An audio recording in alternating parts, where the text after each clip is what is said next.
सर्वप्रथम सिक्किम और सिक्किम के जनता के ओर से वित्त मंत्री जी को बधाई एवं शुभकामनाएं देते हुए मैं इस बजट को समर्थन करने के लिए खड़ा हुआ हूं।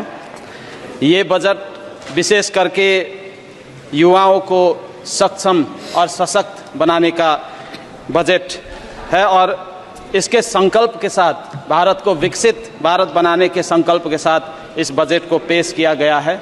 और हमें बहुत खुशी है कि इस सत्र में, इस बजट में युवाओं को सशक्त बनाने के लिए और ज़्यादा एम्प्लॉयबल बनाने के लिए यहाँ पे बजट में प्रावधान किया गया है। ये बहुत पहले होना चाहिए था, लेकिन जो भी हो देर से ही हुआ। फिर भी आज हमारे युवाओं को सक्षम बनाने के लिए स्किलिंग और स्किल डेवलपमेंट को इस बजट में बहुत ही बड़ा इम्पोर्टेंस दिया है।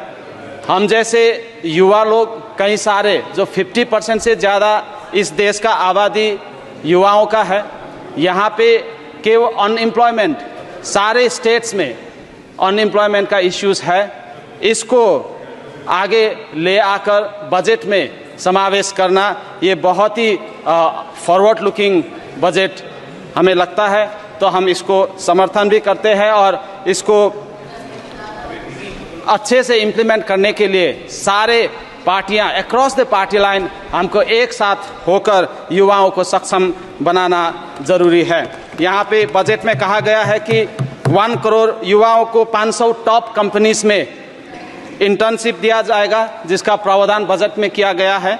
लेकिन अक्सर ये हुआ है सभापति महोदया कि जब इंटर्नशिप दिया जाता है या तो फिर कोई बड़े कंपनी में स्किलिंग के लिए लिया जाता है, तो ये बड़े बड़े शहरों में जो होता है और बड़े बड़े शहर के नज़दीक के गाँव को ही ये मौका मिलता है। जैसे सिक्किम दिल्ली से लगभग 1000 किलोमीटर दूर है, जहाँ का लोगों को ये इंटर्नशिप का मौका ज़्यादातर नहीं मिलता। तो हम ये भी निवेदन करते हैं कि वित्त मंत्री जी को कि इसको इम्प्लीमेंट करते वक्त सारे स्टेट गवर्नमेंट्स को और स्टेट गवर्नमेंट के जितने भी मशीनरीज है और जितने भी इंस्टीट्यूशंस है उसको भी साथ में लेके इसको इम्प्लीमेंट किया जाए, ताकि उस गांव में बैठे हुए एक युवा को भी मौका मिले कि एक बड़ी कंपनी में इंटर्नशिप करे और उसके बाद उस कंपनी में उसको भी नौकरी करने का मौका मिले। और स्किलिंग की जहां तक बात है, तो स्किलिंग अभी आके हम जब ग्रेजुएट हो चुके हैं, जब लोगों ने BA, BSc, MA सब कर चुके हैं, उसके बाद हम उनको स्किलिंग करने की बात सोच रहे हैं। लेकिन मुझे लगता है अगर विकसित भारत बनाना है तो हमें सोचनी चाहिए कि ये स्किलिंग स्कूल लेवल से ही और स्कूल करिकुलम से ही शुरू होना चाहिए, ताकि जब वो अपना डिग्री ख़त्म करे तब तक उसको एक एक्स्ट्रा स्किल भी मिले और उसको काम में जाने का और कहीं पे भी काम करने के लिए उसको एक्स्ट्रा उसको सक्षम बना सके। तो यहाँ पे बजट में एक बहुत ही विजनरी चीज़ को लाया गया है, नेचुरल फार्मिंग।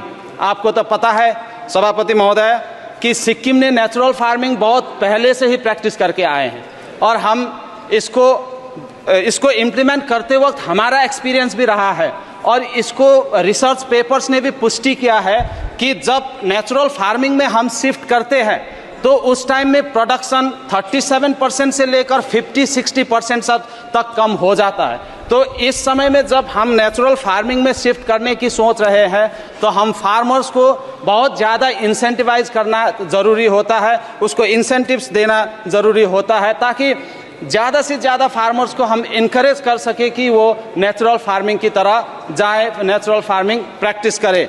सिक्किम में ऐसा हुआ कि नेचुरल फार्मिंग को ज़बरदस्ती वहाँ पे इम्प्लीमेंट किया गया। उस टाइम में क्या हुआ, जिस तरह से नेचुरल फार्मिंग में प्रोडक्शन कम हो गया कि फार्मर्स ने अपना फार्मिंग ही बहुत सारे फार्मर्स ने छोड़ दिया। अभी हमारे सरकार आने के बाद हम उनको एनकरेज कर रहे हैं कि नेचुरल फार्मिंग की प्रोडक्शन को बढ़ाएं और बाहर एक्सपोर्ट करने की भी सुविधाएं इसमें प्रावधान होना चाहिए नेचुरल फार्मिंग इनकरेज करने के लिए। और बायो फर्टिलाइजर्स और ऑर्गेनिक मैन्योर बनाने का, जो मैं तो केमिकल और फर्टिलाइजर स्टैंडिंग कमेटी में 4 साल रहा हूं मैडम, 4 साल में कभी भी बायो फर्टिलाइजर और ऑर्गेनिक मैन्योर के विषय में ज़्यादा कभी भी डिस्कशन नहीं हुआ। वहाँ पे डिस्कशन होता है जितने भी इंसेंटिव्स वो फर्टिलाइज़र में दिया जाता है इसके विषय में डिस्कशन होता है, लेकिन बायो मैन्योर उसको प्रोक्योर करने का कभी डिस्कशन ठीक से नहीं हुआ है। इसको भी आगे ले आना चाहिए ताकि जो भी फार्मर नेचुरल फार्मिंग करना चाहते हैं उनको भी इसका सुविधा मिलना चाहिए। हम वित्त मंत्री जी को सिक्किम को और से बहुत धन्यवाद देते हैं कि उन्होंने तीस्ता फ्लड के मैम दो ही पॉइंट है, उसे ख़त्म करने के बाद मैं कंक्लूड कर दूंगा। 2 ही पॉइंट है। एक तीस्ता फ्लड जो सिक्किम में लास्ट 2023 में हुआ उसके लिए हमें असिस्टेंस दिया जाएगा, ये बजट में बताया गया और हम बहुत ही खुश है। सिक्किम सरकार प्रधानमंत्री जी को भी बहुत बहुत धन्यवाद देना चाहते हैं। लेकिन ये ग्लफ का खतरा यहाँ तक ही नहीं है, सिक्किम में और एंटायर हिमालयस में इतना ज़्यादा ग्लेशियल लेक्स है कि वो अभी खतरे, वो क्लाइमेट चेंज की वजह से जिस तरह से ग्लेशियर डिप्लीट हो रहा है कि वो ग्लेशियर लेक्स का आकार अभी बढ़ता जा रहा है और वो डेंजर होता जा रहा है। इसलिए सिक्किम में भी 300 से ज़्यादा ग्लेशियर लेक्स है जिसमें 16 से ज़्यादा अभी डेंजरस हो चुका है। तो इसके मिटिगेशन के लिए हम सिक्किम के ओर से हम इतना ही रिक्वेस्ट करते हैं गवर्नमेंट ऑफ इंडिया को कि सिक्किम में एक रीजनल सेंटर फॉर ग्लेशियोलॉजी बनाया जाए जहां पे मिटिगेशन के लिए भी काम किया जाए। इसी के साथ हम प्रधानमंत्री जी को बहुत बहुत धन्यवाद देते हुए यहीं पर कंक्लूड करते हैं। Thank you so much. शुक्रिया।